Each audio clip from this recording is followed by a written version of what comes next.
ഇന്നത്തെ ഏറ്റവും പുതിയ വീഡിയോയിലേക്ക് ഇവർക്കും സ്വാഗതം. നാളെ തിയേറ്ററുകളിലേക്ക് എത്തുകയാണല്ലോ ഈ വർഷത്തിലെ ഇന്ത്യൻ സിനിമയിലെ ഏറ്റവും വലിയ സിനിമകളിലൊന്നായ the greatest of all time. ഒരു പക്ഷേ കൽക്കിക്ക് ശേഷമുള്ള അടുത്ത പ്രധാനപ്പെട്ട ഇന്ത്യൻ ബിഗ് ബഡ്ജറ്റ് സിനിമ എന്ന നിസ്സംശയം പറയാവുന്ന സിനിമ കൂടിയാണ് ദി ഗോട്ട്. തളപതി വിജയ നായകനാക്കി വെങ്കട്ടപ്രഭു സംവിധാനം ചെയ്ത ദി ഗോട്ട് എന്ന സിനിമയുടെ ആദ്യ ദിവസത്തെ കേരള പ്രദർശനം എപ്പോൾ ആരംഭിക്കും, തമിഴ്നാട് പ്രദർശനം എപ്പോൾ ആരംഭിക്കും, സിനിമയുടെ ഇപ്പോൾ പുറത്തു വന്നിരിക്കുന്ന preview report, premier shows report എല്ലാം തന്നെ എന്താണ് തുടങ്ങിയ റിപ്പോർട്ടുകളാണ് വീഡിയോയിലൂടെ പ്രേക്ഷകരിലേക്ക് എത്തിക്കുന്നത്.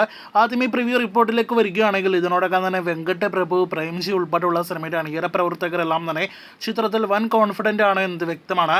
കഴിഞ്ഞ ഒരാഴ്ചക്കിടയിൽ സിനിമയ്ക്ക് ഒരു പ്രിവ്യൂ ഷോ നടന്നതായും റിപ്പോർട്ടുകളുണ്ട്. പുറത്തു വരുന്ന റിപ്പോർട്ടുകൾ പ്രകാരം, ഇൻസൈഡ് റിപ്പോർട്ടുകൾ പ്രകാരം ഗോട്ട് ആദ്യ ദിവസം പോസിറ്റീവ് അഭിപ്രായങ്ങൾ തന്നെ നേടിയെടുക്കുമെന്നും അതോടൊപ്പം തന്നെ സമീപകാല വിജയ് സിനിമകളിൽ ഏറ്റവും മികച്ച അഭിപ്രായങ്ങൾ ലഭ്യമാകുന്ന സിനിമ കൂടിയായിട്ട് ഗോട്ട് മാറും തുടങ്ങിയ അഭിപ്രായങ്ങളെല്ലാം തന്നെയാണ് വന്നിരിക്കുന്നത്. അത്രത്തോളം സിനിമയിൽ സർപ്രൈസുകൾ, സസ്പെൻസുകളെല്ലാം തന്നെ ഉള്ളതായിട്ടാണ് പുറത്തു വരുന്ന എല്ലാ റിപ്പോർട്ടുകളിൽ നിന്ന് വ്യക്തമാകുന്നത്. വിജയുടെ ഒരു കംപ്ലീറ്റ് ആക്ഷൻ കൊമേഴ്ഷ്യൽ എന്റർടൈനർ സിനിമയായിട്ട് എത്തുന്ന സിനിമ കൂടിയാണ് ഗോട്ട്. എന്തായാലും സിനിമയുടെ ആദ്യ പ്രതികരണങ്ങൾ അറിയാനായിട്ട് ഇനി മണിക്കൂറുകൾ മാത്രമേ ബാക്കിയുള്ളൂ. ഇന്ത്യയിൽ സിനിമയുടെ പ്രദർശനം, ലോകമെമ്പാടും സിനിമയുടെ ആദ്യ പ്രദർശനം ആരംഭിക്കുന്നത് ഇന്ത്യൻ സമയം 4 മണിക്കാണ്.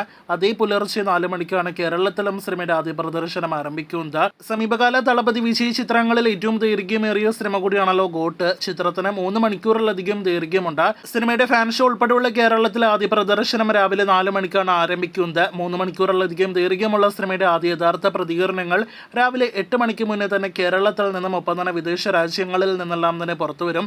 അതേസമയം തമിഴ്നാട്ടിലെ സിനിമയുടെ ആദ്യ പ്രദർശനം രാവിലെ 9 മണിക്ക് ആരംഭിക്കുകയുള്ളൂ. കഴിഞ്ഞ 1.5-2 വർഷത്തോളമായിട്ട് തമിഴ്നാട്ടിൽ അതിരാവിലെ ഫാൻ ഷോസിനൊന്നും തന്നെ അനുമതിയില്ലാത്തത് നാം കണ്ടു കഴിഞ്ഞിട്ടുള്ളതാണ്. അതിന്റെ കാരണം ആളപായം ഉൾപ്പെടെയുള്ള പ്രശ്നങ്ങളെല്ലാം തന്നെ ഫാൻ ഷോകൾക്കിടയിൽ സംഭവിക്കുന്നു എന്നതാണ്. അപ്പോൾ ഗോട്ടിന്റെ തമിഴ്നാട്ടിലെ ആദ്യ പ്രതികരണം അറിയാനായിട്ട് ഉച്ചവരെ കാത്തിരിക്കണം. ഇതിനിടയിൽ തമിഴ്നാട്ടിൽ ആദ്യ ദിവസം 4 അല്ല 5 ഷോകൾ തമിഴ്നാട് സർക്കാർ അനുവദിച്ചിരിക്കുകയാണ്. അവസാന ഷോ പുലർച്ചെ 2 മണിക്ക് മുന്നേ പൂർത്തിയാകുന്ന രീതിയിലായിരിക്കണം ഷോകൾ ക്രമീകരിക്കേണ്ടത് എന്നാണ് തമിഴ്നാട് സർക്കാരിന്റെ ഉത്തരവ്. അപ്പോൾ ഗോട്ടിന്റെ കൂടുതൽ ഇതുപോലുള്ള വീഡിയോകൾ കേട്ട്, അപ്ഡേറ്റുകൾ കേട്ട് പ്രേക്ഷകർ കാത്തിരിക്കൂ.